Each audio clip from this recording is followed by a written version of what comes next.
currently 4-0. Just beat the Mets in extras 5-0. Scored 5 runs in the top of the 10th to remain undefeated. Then we have Dave's Doghouse, who goes live normally on Wednesdays. He went live last Wednesday morning, switched it up on us. We got Kings Talk with Joe Jordan, where he talks about the Kings. We got the main show, who made their return this morning. It was a Dummy Bros episode featuring featuring Dave and Tomo. Had a little discussion about what they talked about in the chats afterwards. And last but certainly not least, I'm missing another show. Excuse me, FFC, who should be back tomorrow.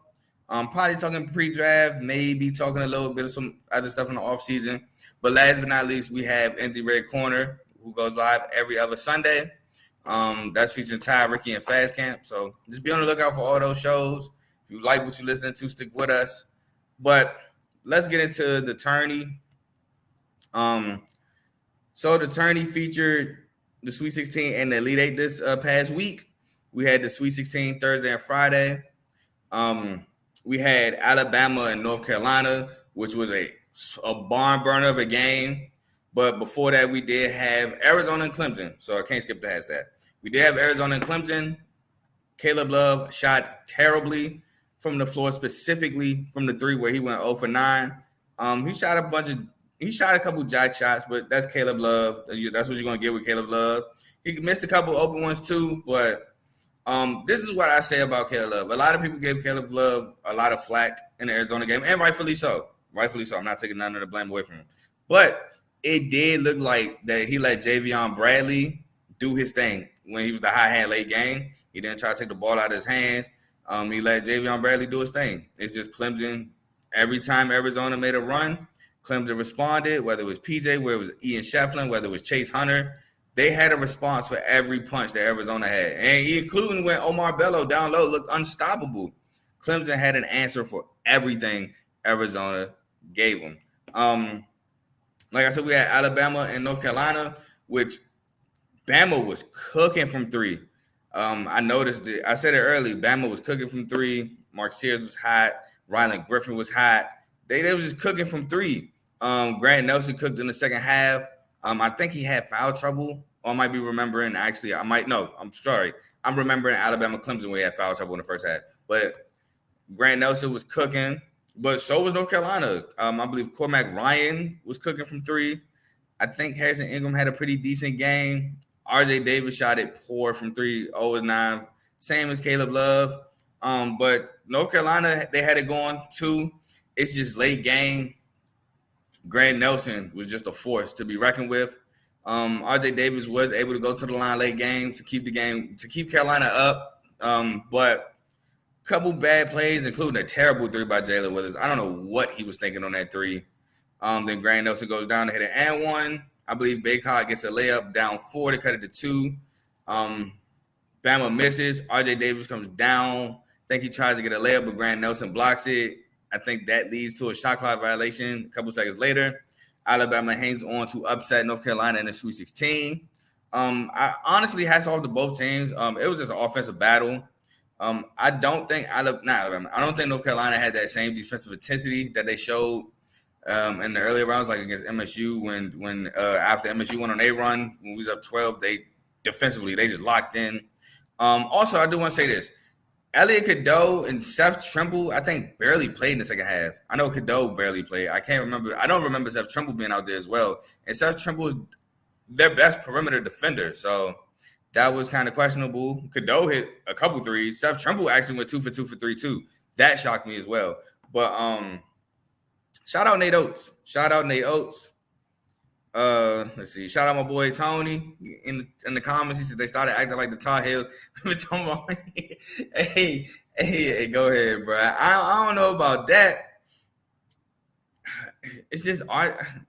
So my thing was, like I said, the Withers 3 was inexcusable. That definitely kind of was like, oh yeah, they're about to lose this one, because that's how I felt when he shot it and missed it. But I don't know, bro. It was a lot of factors in that game. I guess we have to talk about UConn blowing out. I forgot who they blew out, bro. But UConn just been blowing out everybody, so it really don't matter. Yeah, that is very true. Dumb decisions at the wrong time is absolutely correct. Dang, I don't remember who UConn played in the Sweet 16. I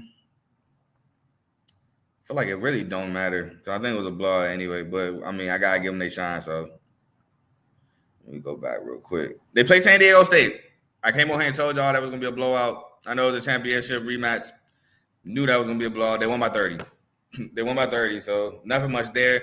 Now we got to talk about Illinois and Iowa State because that game was a really good one. I feel like Iowa State did miss a bunch of shots at the rim, which was uncharacteristic for Iowa State. Illinois was able to score on a tough Iowa State defense. I believe Terrence Shannon had a Terrence Shannon game. Yeah, Terrence Shannon had, I got it right here, 29. I thought he had 29. He had 29 points. So Terrence Shannon did his thing, 29 points. Like I said, man, was able to score against a tough Iowa State defense. Iowa State made it close late. They just could not win the game. They couldn't get over the hump. Tony, you would think he had a bunch of shots, but he was 10 of 19, 10 of 19, 5 of 10 from the free throw line. So that's a pretty efficient day. Pretty efficient day for Terrence Shannon. But really good win there. We move on to Friday. NC State beats Marquette. Marquette missed 27 3. Oh, okay. I got you. Okay, you saying they missed a lot of shots. I got you. I got what you're saying now. NC State missed 27 threes with 4 for 31 from 3. That is insane. And that led me to say what I said in the chat where I felt like, oh, Dave, I'm good. You good. That led me to believe that NC State was destined to win the Final Four. The reason why I don't think they're destined to win it all because I don't think anybody's beating UConn. But I feel like once Marquette missed 27 threes and the way they was missing open threes and Cam Jones was off and it just looked all bad for Marquette. They was just flat on offense. Tyler Kolek was literally carrying the offense, which is normal, but he normally has a little help. I was like, yeah, this team is destined. And that's why I picked them to beat Duke. Literally, the only reason why I picked them to beat Duke in the chat, I said, is because they felt like a team of destiny to make the Final Four. That was legit the only reason why I picked them, and they won. Moving on to Purdue and Gonzaga. Pretty close game in the first half. Second half, Purdue came out and just punched them in the face. Zach Edey was a bit too much for them guys, and they were able to run away with the game against Gonzaga. Next game we have is Duke and Houston, which was a really good game, but a really sad way for Jamal Shead to go out. I think the score was 18-10 or 16-10 when Jamal Shead went up for a layup. I think Mark Mitchell went up to try to block it. Missed the block. I thought it should have been a foul call. Jamal Shead tweaked his ankle on the way down. Injured, could not come back in the game. And you could just tell Jamal Shead masked a lot of problems for the Houston offense because they instantly went from Jamal Shead running the offense to which made no sense. But Jawan Roberts was running the offense for Houston when you have LJ Cryer, your leading scorer, by the way, for Houston. He was there. He was there from Baylor. You had Damian Dunn, who's used to running the offense. He ran the offense at Temple. And I don't think Emmanuel Sharp can run the offense, but I mean, I would rather Emmanuel Sharp run the offense over Jawan Roberts. I was so lost why Houston was just running the offense through the big men.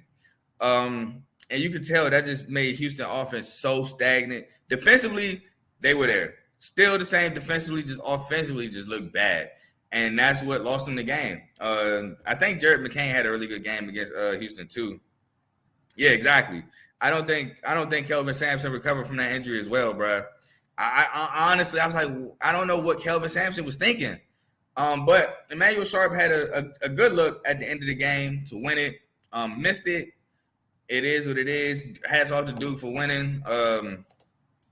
Last game we have to talk about is Creighton, Tennessee. Tennessee won that game. I figured Tennessee would win. Creighton a pretty good team, but lack defense. Tennessee is actually a really good defensive team, but they kept letting Creighton get back in it. Tennessee would go up big, and then Creighton would fight to get back in it. Then Tennessee would go up again. Creighton to fight to get back in it. But Dalton Knecht, he led all scorers with 26. Baylor Shireman was behind them for Creighton with 25. Dalton Knecht, 8 of 21. Not a great shooting night, but hey, he's their best player. He's going to get his shots up, and he's a dog. So you live with half the shots he's taking. But Tennessee won a good one against Creighton. We move on to the Elite Eight. First game,